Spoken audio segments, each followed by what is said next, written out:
wabarakatuh. Semangat pagi. Perkenalkan, nama saya Irwan, mekanik UT Site Moralawa. Saat ini kita berada di lokasi customer yang bernama PT PJPS. Di belakang saya ada unit HD 465. Kali ini saya akan menjelaskan prosedur bagaimana cara mengecek atau memeriksa untuk kondisi steering system dan brake pada unit HD 465 ini. Untuk langkah selanjutnya tetap perhatikan video ini ya. Oke, kali ini sebelum kita melakukan pemeriksaan, ada baiknya kita melakukan preparation terlebih dahulu. Yang pertama adalah pastikan kondisi unit dalam keadaan posisi yang aman, kemudian pasang wheel chock. Kemudian yang kedua adalah pastikan kondisi level oli di setiap komponen besar dari unit ini. Pertama ya adalah ngecek kondisi level oli engine dulu. Nah, pastikan kondisi level oli engine dalam batas range normal, berada di antara high dan low. Kalau kondisi seperti ini berarti kondisi levelnya aman untuk oli engine. Kemudian pastikan kebocoran untuk di area sekitar engine, apakah ada kebocoran atau tidak ada. Kemudian kita lanjut untuk pemeriksaan oli pada transmisi ya. Nah, untuk oli transmisi kita cek di side glassnya seperti ini, kondisinya seperti pada unit ini, kondisi engine stop levelnya seperti ini. Dan kalau untuk engine running ini levelnya harus ada di sini olinya. Kemudian cek kebocoran untuk di area transmisi.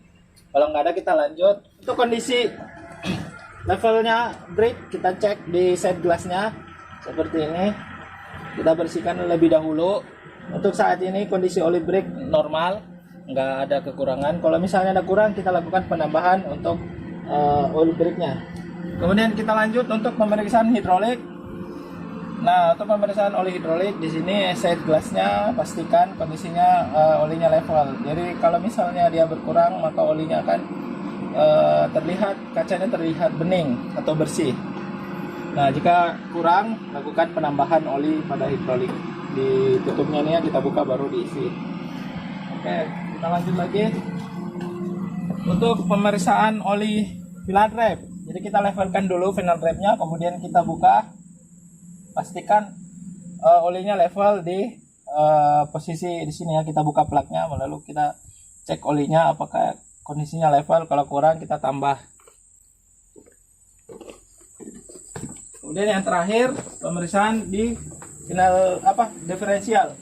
Diferensial ini kita cek olinya, kita buka apa dia kondisinya level apa enggak. Kalau kurang kita tambah. Kemudian terakhir kita cek kebocoran di area sekitar brake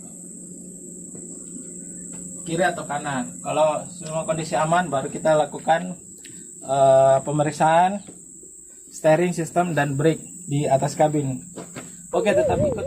Oke, kita sudah berada di dalam kabin. Nah, yang perlu kita perhatikan yang pertama adalah sebelum kita melakukan pengetesan, pastikan dulu kita on unitnya dan mengecek monitor panel apakah ada error yang terjadi di unit tersebut. Jika ada, kita harus cek dulu pemeriksaan kondisi dari error tersebut. Kalau ada temuan error, jika nggak ada, kita lanjut. Kita masuk ke menu monitor panel ya. Nah, kemudian kita lakukan pemeriksaan pada electric fault. Ternyata di unit ini nggak ada, berarti kondisinya aman.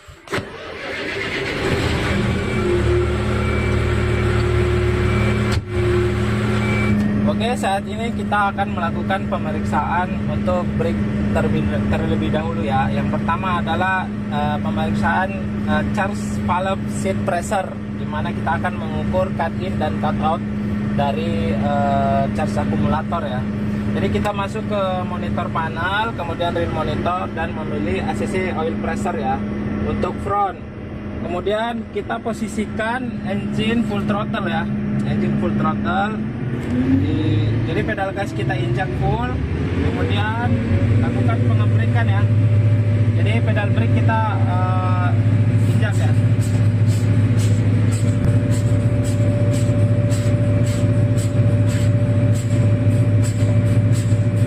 Nah, setelah itu sambil kita perhatikan berapa nilai dari pressure ketika dilakukan pengebrikannya.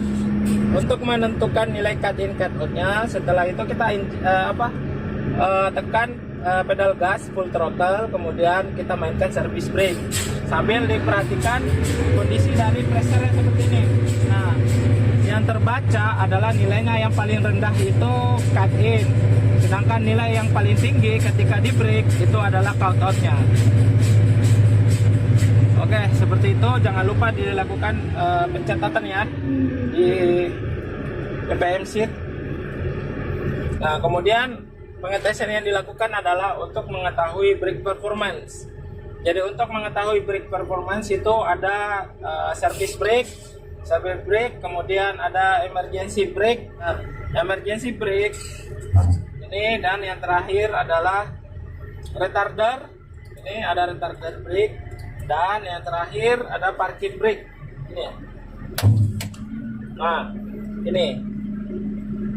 Oke, untuk melakukan tes performa brake, yang pertama adalah untuk mengetahui performa dari service brake. Service brake itu kita tekan brake pedal full, kemudian posisikan parking brake release netral. Ini, kemudian posisikan shift level transmisi di D, dan brake pedal dan full speed untuk engine itu diinjak full throttle sampai dengan RPM engine mencapai 1870. Selanjutnya adalah retarder. Nah, untuk retarder hampir sama dengan service brake, cuma bedanya kita lakukan aktif pada retarder, kemudian parking brake di release, oke. Kemudian transmisi shift lever di posisi D, dan engine full throttle. Dan perhatikan RPM engine seberapa unit itu sampai dengan dia bergerak ya. Jika nggak bergerak berarti performa brake dalam kondisi yang bagus. Dan yang ketiga adalah untuk pengetesan dari emergency brake. Emergency brake posisinya ada sebelah kiri, sama dengan yang sebelumnya. Jadi kita lakukan pengetesan sambil menekan service brake, full throttle engine, parking brake di release, kemudian shift lever di posisi D, dan engine full throttle sambil memperhatikan engine speednya berapa dapatnya. Dan selanjutnya untuk pengetesan parking brake. Untuk parking brake sendiri hanya menggunakan engine full throttle, kemudian switch dari parking brake ini kita aktifkan, dan shift lever di posisi D. Kemudian perhatikan engine RPM berapa. Nah, RPM nya kita catat berapa dapatnya RPM ketika parking brake ini aktif. Nanti sesuaikan dengan sheet ppm. Yang perlu diperhatikan adalah pada saat pengetesan brake performance, yaitu kita harus memperhatikan selain engine RPM, kemudian ini temperatur jig dari torque converter, kondisinya jangan sampai berada di rank merah ya. Jadi untuk agar membebani unit itu nggak terlalu berlebihan, untuk pengetesan brake-nya aja. Kemudian kita pengetesan selanjutnya adalah untuk pengetesan steering performance. Ada dua pengukuran. Yang pertama adalah low idle sama high idle. Low idle di RPM 750 sampai untuk high idle sampai dengan 2000 ya, maksimal 2000. Nah, pengukurannya, prosedurnya yang pertama adalah kita lakukan pemutaran steering wheel, mentok ke kanan. Jadi mentok ke kanan steering wheelnya. Kemudian setelah mentok kita siapkan timer ya, timer untuk stopwatch merekam, untuk merekam berapa waktu yang dibutuhkan putaran steering dari kanan ke kiri. Ayo kita mulai ya. 1, 2, 3. Oke, seperti ini. Kemudian timernya di stop, dan jangan lupa dicatat di key AC atau MCR ya. Dan untuk idle dari kiri ke kanan pengetesan steering. Jangan lupa kita reset dulu stopwatchnya, kemudian lakukan RPM engine, high idle, full throttle, dan lakukan pengukuran steering.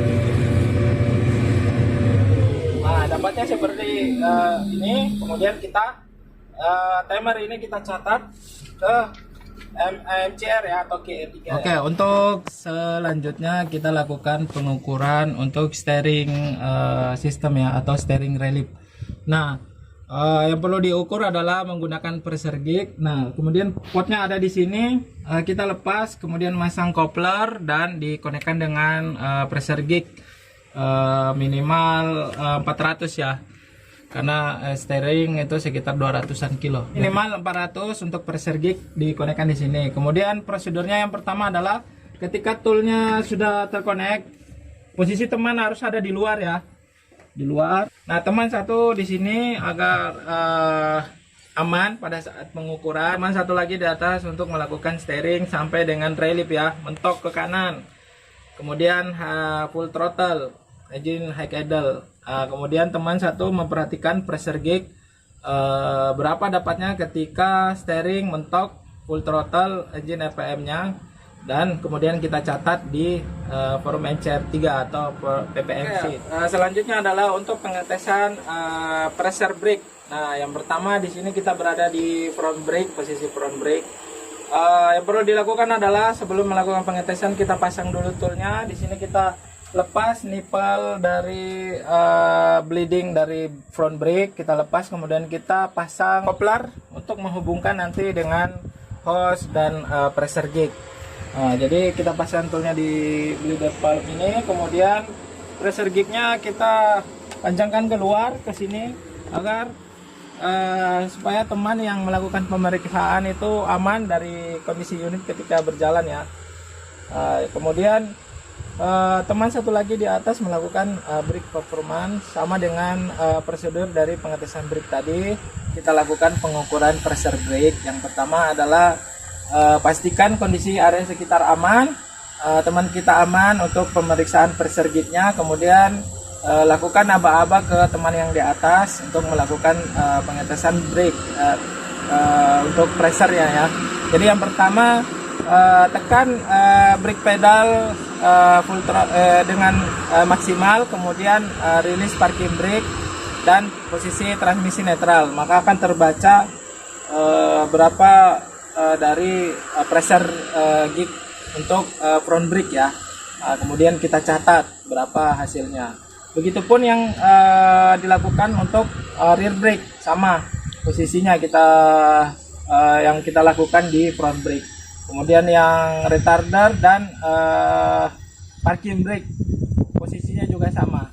Nah, itu untuk mengetahui dari pressure dari masing-masing brake kondisinya seperti apa. Mungkin itu penjelasan saya sampai di sini. Lebih dan kurangnya mohon maaf. Cukup sekian. Assalamualaikum warahmatullahi wabarakatuh. Semangat pagi, kita bisa luar biasa.